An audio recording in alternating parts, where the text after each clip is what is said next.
He taught me how the mind works. He taught me how I could shape my mind to attract the things I wanted into my life. He showed me that nothing is impossible, that you can attain it if you really want. If you want to attract something in your life, you need to understand what that frequency is that you want, and then change the energy in your body to match that frequency. And when you do, you attract that.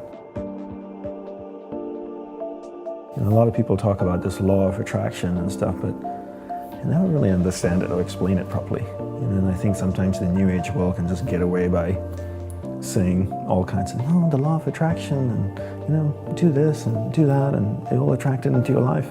But there's no practical steps or actually understanding the science of how these things work. But once you really understand it and then put the hard work into it, these amazing tools have been around for millenniums. Monks have been using it for thousands of years. And you do affirmations a bit different. You kind of have 3 things that you do that makes them special. Concise choice of positive words, clear visualization, and feeling. And feeling being the most important component, because feeling is emotion, and emotion is energy, and energy is magnetic. Tesla had the saying, if you want to find the secrets of the universe, think in terms of energy, frequency, and vibration. Everything is made up of energy, and that energy is vibrating at a certain frequency. And your job is to match the frequency of what you want. Because that's harmony, right? If your team here can match your frequency, then you're all in alignment and on the same page. And then you work together. It's like a flock of birds that just flow in harmony. You see them flying in the sky, they never crash into each other. They all fly in harmony. It's like the old radios, right? You tune it, the station is 74.5 FM, and if you get to 74.4 FM, you get static and music. 74.6, static and music. 74.5, perfect music. 74.2, just static. And so your goal is to tune your energy to match the frequency of what you want. And then that's when that attraction comes. Concise positive words, clear visualization, and corresponding feeling. Right? The feeling is emotion. So when I say corresponding feeling, if you want something, you need to match the frequency of what you want. So remember what Tesla said, think in terms of energy, frequency, and vibration. So the same thing with concentration, right? Concentration is a science and an art. A science because there are clear steps that you need to take to work towards a goal, and an art because it requires repetition and practice, right? So I always say that concentration is a science and an art, and learning how to concentrate, you have to understand the mind, right? So as I shared before, that you're not the mind, rather you're pure awareness moving through different areas of the mind. And I define concentration as my ability to keep my awareness on you for an extended period of time until I make a conscious choice to shift it to something else. So most people allow someone or something outside of them to control where their awareness goes.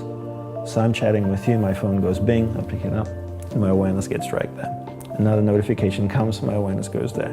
I see a noise out there, I hear a noise out there, my awareness goes over there, right? So my ability to keep my awareness on you or something for an extended period of time is my ability to concentrate. Your whole day needs to be filled with rituals, and you need to look at your life the same way an Olympian might look at his or her life, where the whole day is filled with rituals. And in the monastery, we meditated as a group for 1 hour a day. That's all we meditated. People always think that monks meditate all day and they're slowly sweeping the sidewalks. But we don't. Meditate 1 hour a day. What are we doing the rest of the day? Gurudeva taught us to practice concentration. Not to practice mindfulness, practice concentration. So if you're speaking with another monk, you give that person your undivided attention. That's what we practice all day. And I think people take a different approach right now. They think, you know, if I meditate for 10 minutes in the morning, I'm good, I'm zen. And the rest of the day, I can just do whatever I want to do. And the rest of the day is constant multitasking. So I'm doing many things at once in a poor way. So what do you become good at? You become good at whatever it is you practice. Because practice doesn't have the ability to discriminate between what's a positive practice and what's a negative practice. So if you practice something negative all the time, you become really good at it. So if you practice distraction all the time, 10 hours a day, what do you become good after 6 months? Distraction. Anybody practicing anything for 10 hours a day becomes really good at it. And the truth is, with 24 hours in a day, most people sleep, 7, 8 hours? So you're awake for 16. And out of the 16 hours, are they only practicing distraction for 7 or 8 hours? Probably more like 13 or 14 hours a day of practicing distraction.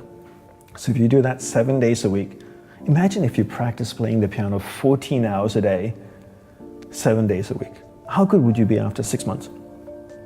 So how good are people at distraction? If you look at most people out there, they are, you're talking about mastery, they have mastered the art of distraction. These people are to be acknowledged and respected because the dedication and devotion they have given to the art of distraction. But they don't even know that. They don't even know. That's why I really harp on understanding the mind first and then learning to concentrate. Because I feel if humanity can learn to do this, they can be better athletes, better artists, better martial artists, better singers, performers, sports people, engineers, doctors. Because at the center of success is your ability to harness the power of mind and direct it in a single pointed focus towards one thing. Stay with it long enough so that you can come to solutions, create beautiful things. But if you can't concentrate, you can't do any of these things. And we can't solve the problems of the world